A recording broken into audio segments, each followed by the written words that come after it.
Freddy, what is it? Freddy? Where are you?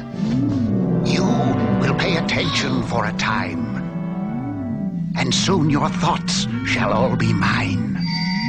Watch the pretty coin of gold, and you will do as you are told.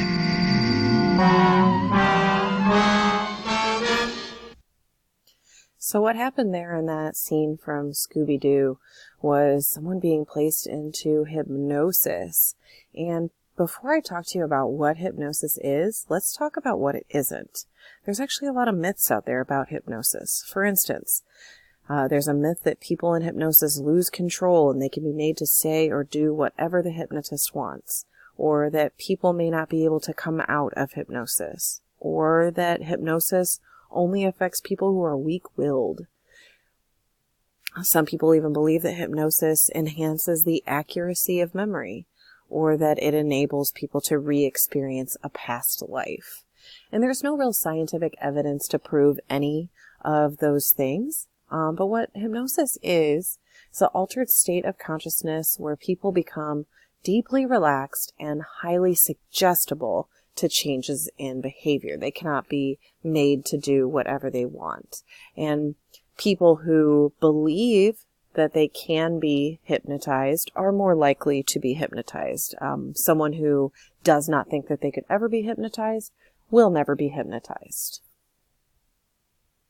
There's a lot of theories out there about what hypnosis is. Sigmund Freud, a trailblazer in the field of psychology, initially used hypnosis to remove psychosomatic symptoms from patients who were suffering from what we now would call a somatoform disorder. These patients actually suffered from medical complaints like seizures or muscular spasms or not being able to feel their limbs, like an arm. And then when examined, there was nothing actually physically wrong with them. Freud learned that he could temporarily or permanently reduce many of these symptoms using hypnotic suggestions for the symptoms that he wanted to have reversed. So for instance, he would say, your arm is calm again and will no longer spasm. And when people came out of the hypnotic state, their arm would no longer spasm. Freud also believed that hypnosis allowed for him to access memories within the patient's unconscious mind, which had been previously repressed. Eventually, Freud began using free association instead of hypnosis as a way of accessing the unconscious. A researcher named Ernest Hilgard believed that hypnosis actually involved a special dual processing state of dissociation, which is a split between our different levels of consciousness.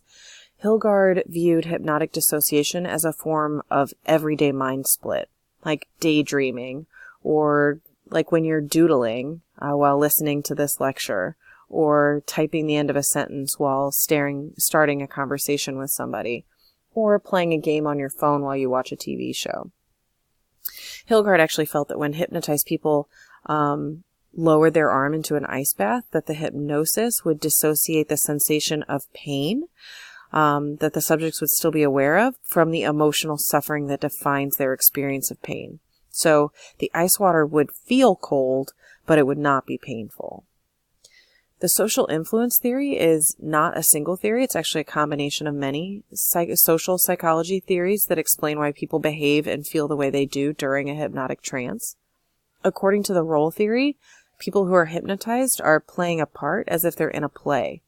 However, unlike actors in a play, hypnotized people may believe that what they're doing is real. Research has shown that many people in hypnotic trances may not be faking it. Rather, that they become so engrossed in playing the part of a hypnotized person that they use their imaginations to try to experience what the hypnotists tell them to experience. And if they're told that they're blind, for example, and then they're handed a book, they may think of a white curtain coming down over the page, and then they see or read anything. People with vivid imaginations are especially suggestible to hypnosis.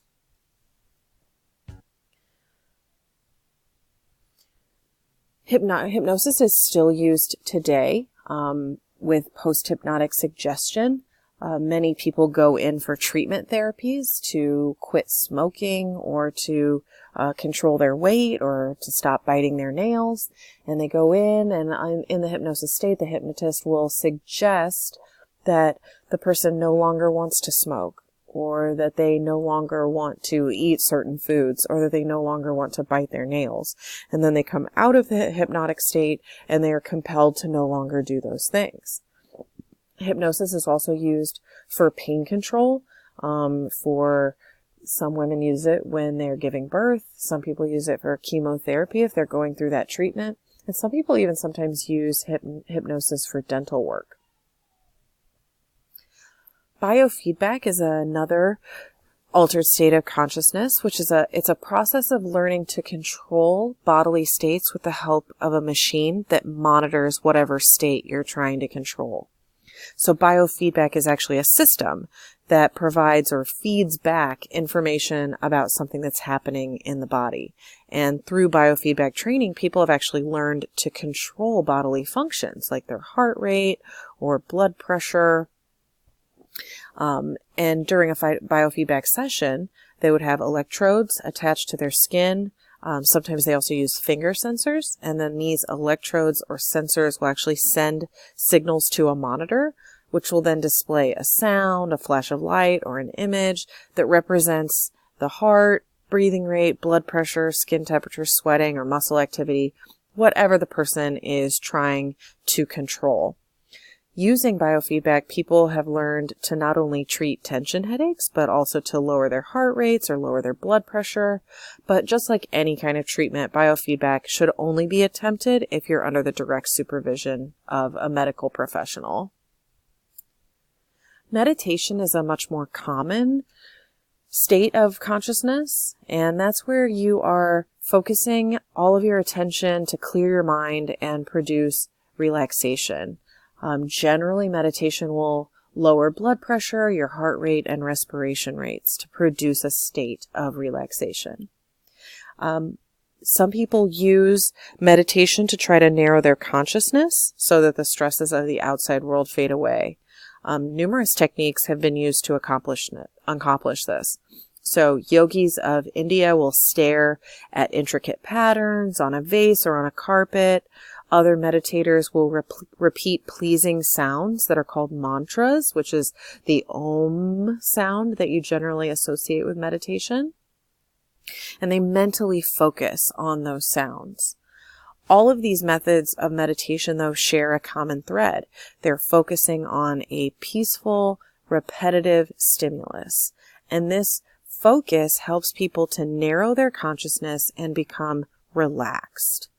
By narrowing their consciousness, people can suspend any planning, worrying, or other concerns that they have going on in their minds. Meditation is also an important part of some religions, like Buddhism. Some meditators claim that meditation helps them achieve a oneness with the universe or some great insight. These claims have never been scientifically proven, but evidence does suggest that meditation can help people relax. A study that was led by Hart Benson, for example, found that meditation can help people lower their blood pressure, heart rate, and respiration rate. And some of these altered states we will attempt to recreate in class. So I'll see you all next week.